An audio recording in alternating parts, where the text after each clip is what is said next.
And by the way, it's my birthday today, and they can actually sing birthday music. I just want you to know it's difficult turning 60. Welcome back to America Decides. That was President Biden poking fun at his own age as he turns 81 today. It comes as a new NBC poll finds the president's support among young voters dropped 15 percentage points since September. Deepa Shivaram and Brakkton Booker join us now to discuss. Deepa is a White House correspondent for NPR, and Brakkton is a national political correspondent for Politico. Welcome to you both. Let's start out by talking about this big drop in young voters, obviously a critical constituency for Democrats in particular. Deepa, how much do you think this has to do with the fact that, this all comes amid tensions between Israel and Hamas and the president coming down firmly on the side of Israel? Yeah, this is definitely very much tied to that. I think this is a poll that has showed for a while there's been a lack of enthusiasm among younger voters when it comes to Joe Biden. But as this international situation has unfolded, there's a lot of criticism among young voters about how President Biden has sided with Israel unequivocally and has been a little bit late to the game. A lot of younger voters I've spoken to would say, even talking about civilian casualties in Gaza, something that they felt a little flippant about in the past several weeks, maybe not paying as much attention to that, not focusing on that. We've seen protests around the country, large ones in D.C., large ones in other places all over the United States, where young voters are really turning up to say, we don't agree with this administration. And now what we're seeing is polling to back that up. And so there is a really big gap with how much younger voters in that demographic of 18 to 34 years old, as this poll pointed out,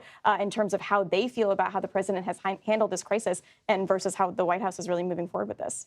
Brakkton, what can the White House do to course correct? I mean, I've noticed that the president and everyone on down has been careful recently to say, bombings at hospitals need to stop. We're very concerned about Palestinian civilians. In fact, in the White House briefing today, John Kirby point blank said there have been too many civilian casualties, which is something that they haven't said that explicitly until now. It does seem like they're trying to make a change here. Well, look, they're trying to make a change, but I think what you need to see from this president is you need to see him get outside of Washington and take his message to the people.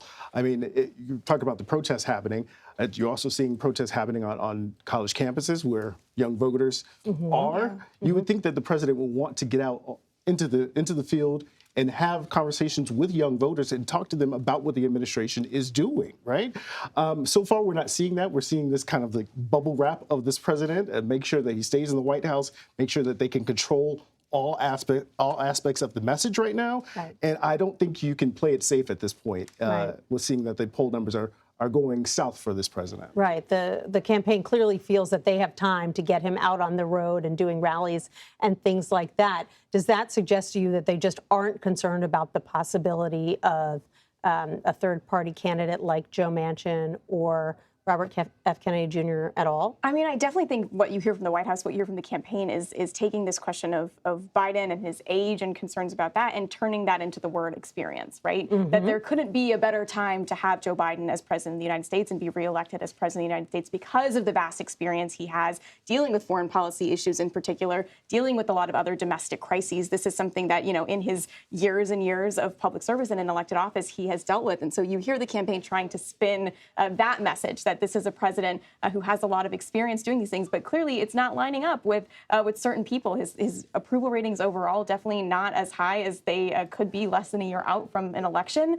And so it's really interesting to see that balance of what the White House thinks is their best talking points moving forward and really where it's translating with voters. And I think it's also interesting to see how the White House is going to use Kamala Harris, the vice president, in this talk forward as she's been traveling to college campuses, as she's been trying to reach younger voters, how she'll be utilized and her popularity there as well.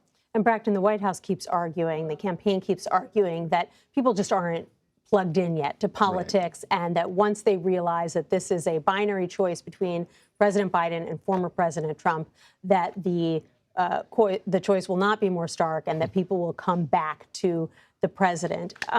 What do you make of that argument, especially as we see former President Trump say some really surprising things, even for him, over the past couple of weeks, that analysts have described as a foray into fascism, the way he's talking about, rooting out anybody who doesn't agree with him, sicking the Justice Department on people who are too popular or who don't take the party line.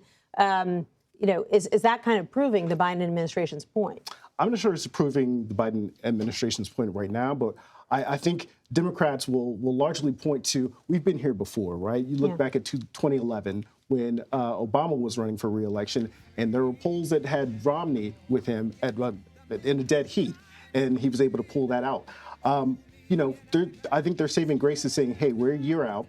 People are just starting to pay attention to our elected politics. But what really is happening here is this is a referendum on the Biden administration. This is not really about Trump at this point. This is about what has Biden done for the American people, and is he delivering on the thesis of his campaign that he is the steady hand here. Right now, it is not proving out that he is the steady hand, and that world leaders are just going to listen to everything that that President Biden is going to is trying to say and try to guide them in certain directions. So right now, Biden has some work to do, but there is time to deliver on that message. Well, it'll be interesting to watch, especially now that we know that there are debates scheduled for next year. We'll see if both of those candidates actually show up to all three of them. Deepa, Brakkton, thank you so much for joining me today. I appreciate it.